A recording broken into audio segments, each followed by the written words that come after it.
groundwater in India. In summary, this is the kind of typology of urban aquifers that the paper presents. You have the Himalayan mountain, the extensive alluvial, the volcanic, the crystalline, the consolidated sedimentary, and the transition zones. Himanshu will take us into greater detail of all these aquifers, but broadly you can see that we have attempted a classification of the towns and cities of India which fall under these 6 different kinds, a typology of 6 different kinds of aquifers, which have very different implications for the possibilities of finding groundwater and the strategies for managing this groundwater in a sustainable manner depend very deeply on understanding of these aquifers. And what we have therefore tried to do is the following. The paper presents a 6x4 matrix. It has data on 150 towns and cities. We haven't been able to go beyond that, but this is a beginning. As I said, it's the beginning of developing a framework. So you have 150 towns and cities of India which have been put into this 6x4 matrix. These 6 are the kinds of aquifers we have. So the typology of aquifers has been superimposed on the stages of development in urban India. So the nucleus, growth, expansion, agglomeration stages of urban development are superimposed on the aquifer classification, and we get this kind of matrix which enables us to actually see how strategies of urban water planning and sustainable management will need to be specific and need to be defined by where in this matrix, in which cell do you find which town or city.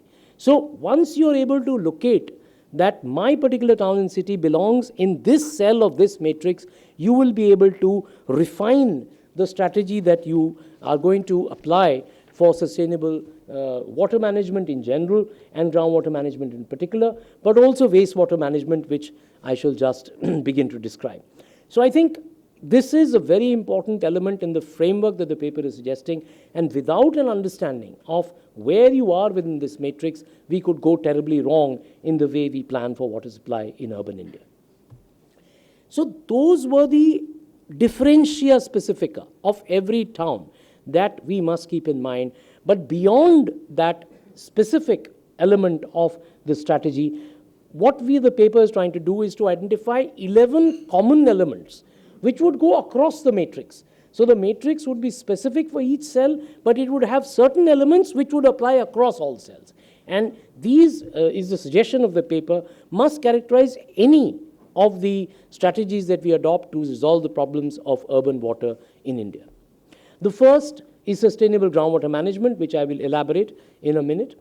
The second is the recycling and reuse of wastewater. What Dr. Ahluwalia was at pains to emphasize to the minister, that without doing that and without integrating that into every water project, in the 12th plan, what we proposed was the JNNURM must not sanction any water project unless it has a wastewater project element in it. We are hoping that the new government will absolutely continue with that strategy, and we were very encouraged to listen to the minister and his deep awareness of the issues in this domain.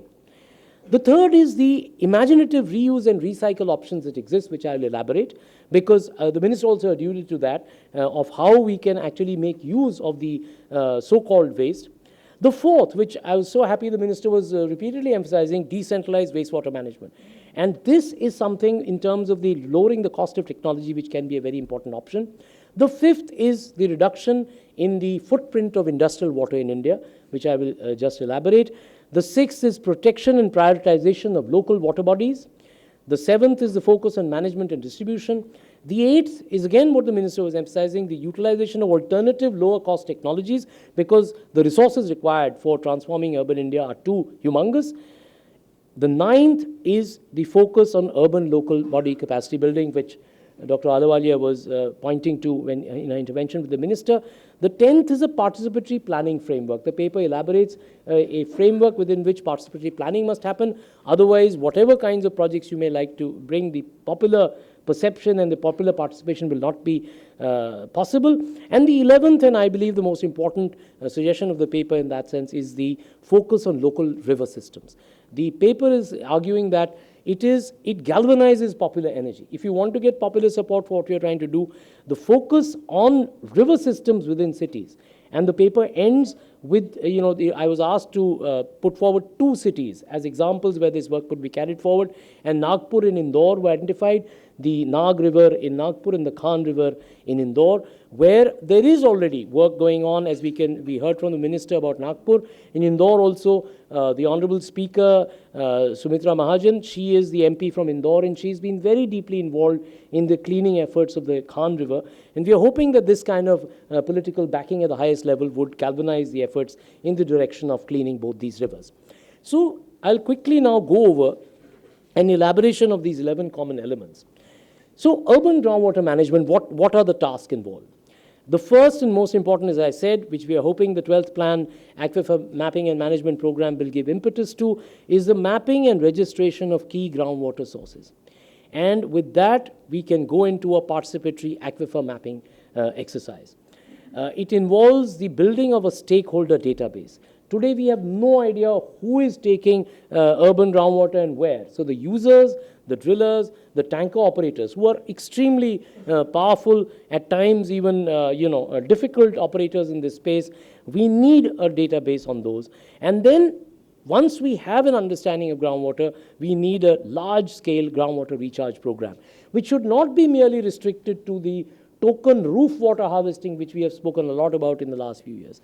I think it's very important to understand groundwater recharge as a much larger problem, which includes securing groundwater from waste disposal, to protect the groundwater, to protect the recharge zones, because there are recharge zones within cities which this aquifer mapping exercise will identify, and then we need to make the citizens understand the importance of protecting these recharge zones, after which we can, having done all this primary work, we can go into a participatory groundwater management exercise, which has generally been understood in the rural context, but actually is of great importance in urban India.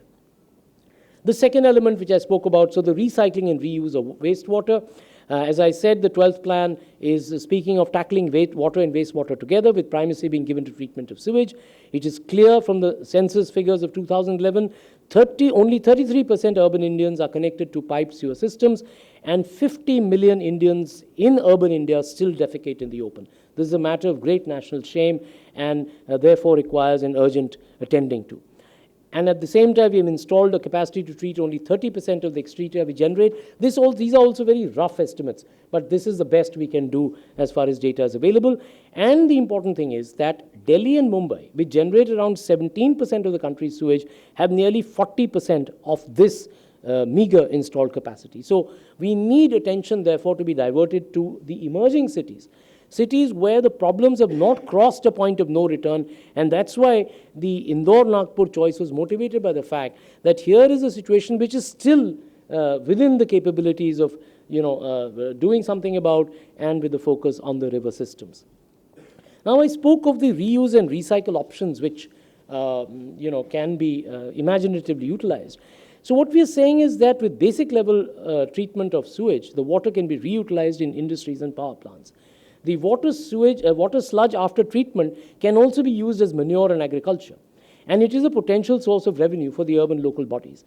So and the ministers gave many examples, there are many examples in the paper, but what I'm fundamentally trying to summarize is that cities need to work out an effluent profile of their treated effluent and segregate their waste to meet the needs of various kinds of end users. So you segregate the waste into different kinds of possibilities, and then you do a matching with the kind of end users who could make use of that treated waste. And we get a very, very win-win, the kind of economically viable options that the minister was speaking about. There is a lot of economies that are available in this space which we have not explored sufficiently.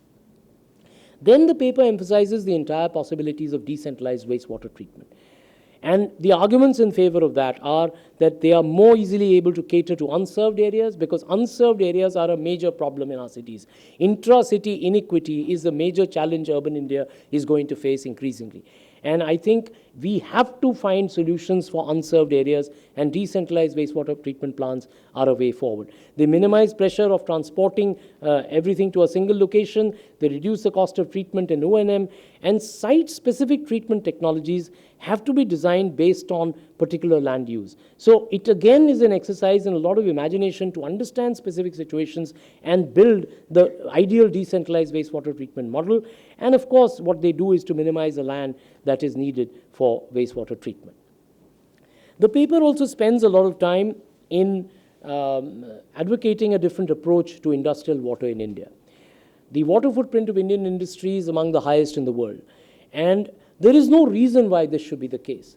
The technologies for wastewater treatment in industry are abundantly available, they have been tested worldwide, and they have extremely attractive rates of return. So the economics that the minister was emphasizing are very well in place. 2.5 to 3 years is the kind of period, payback period, that has been estimated for most of these technologies. So this initial investment cost is very much worth the while for industry to undertake, not as a CSR activity, but as an economic activity which makes sense from the point of view of the internal rate of return itself. So what we need to do is to reduce consumption of fresh water through alternative water efficient technologies or processes. It's not only a question of technologies, there's a lot of management involved. There are a lot of ways in which you can manage processes differently. The reuse and recycled wastewater and make the reclaimed water available for use in secondary activities within or outside industry, and reduce the volume of polluted water dumped into the rivers and groundwater. So the footprint that we are speaking about is both the fresh water that we are extracting from groundwater or the rivers, and the untreated water that we are dumping into the primary sources of water. Both give rise to a very high industrial water footprint for India. And the particular focus of the paper, which has been well documented now, that of all water discharged by Indian industry, 80 to 90% is cooling water discharge of thermal power plants. For every megawatt of power produced, Indian thermal power plants consume 8 times more water than that is consumed in developed nations. And this is mainly attributable to the once-through cooling system, the open-loop system which is used in the cooling towers. If we can convert these into closed-cycle cooling systems, 65,000 MLD of fresh water can be saved. And as I said, the payback period on these investments is less than 3 years. So there is a perfectly economic case for reducing the water footprint of Indian industry.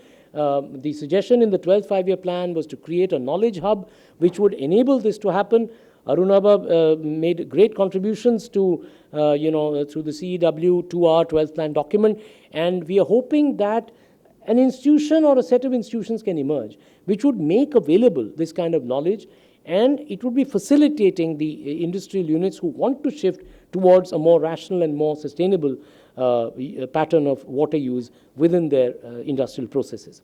So the suggestion was to make it mandatory for companies to report every year on their water footprint, the volume of fresh water used by them in their various production activities, the volume of water used, reused and recycled, and the commitment that the company would reduce its water footprint by a definite amount within a specified period of time.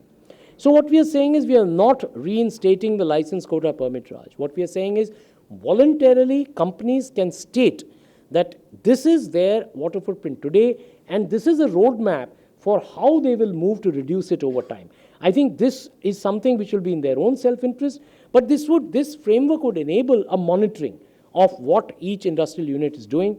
And therefore, it is important to develop benchmarks for specific water use in different industries and ensure the application and the grant of clearances for industrial projects. So the benchmarks would be the ones we would use to measure progress by industrial houses in the direction of wastewater treatment and enabling them to reduce their water footprint. Now, another very important area, and that's why I said this is a multidimensional area, that the paper emphasizes is the fact that the first priority for cities when planning water supply should be the protection, restoration, and recharge of their traditional water bodies. This is a resource that cities had inherited and cities have neglected. There is the operation of the so-called land mafia. There are many interests which are grabbing prime land. But the fact is, if the citizens of the city resolve to protect their water bodies, and this is happening now across the country, then this can provide a very good source. This is part of the entire groundwater management exercise as well, but it's also very important as a source of water in itself. This would help reduce costs of supply from a distance and also help groundwater recharge. Encroachments severely reduce the water holding capacity of natural reservoirs, and this also results in outflow of water during monsoons, leading to widespread floods. We have not understood that the water bodies are not only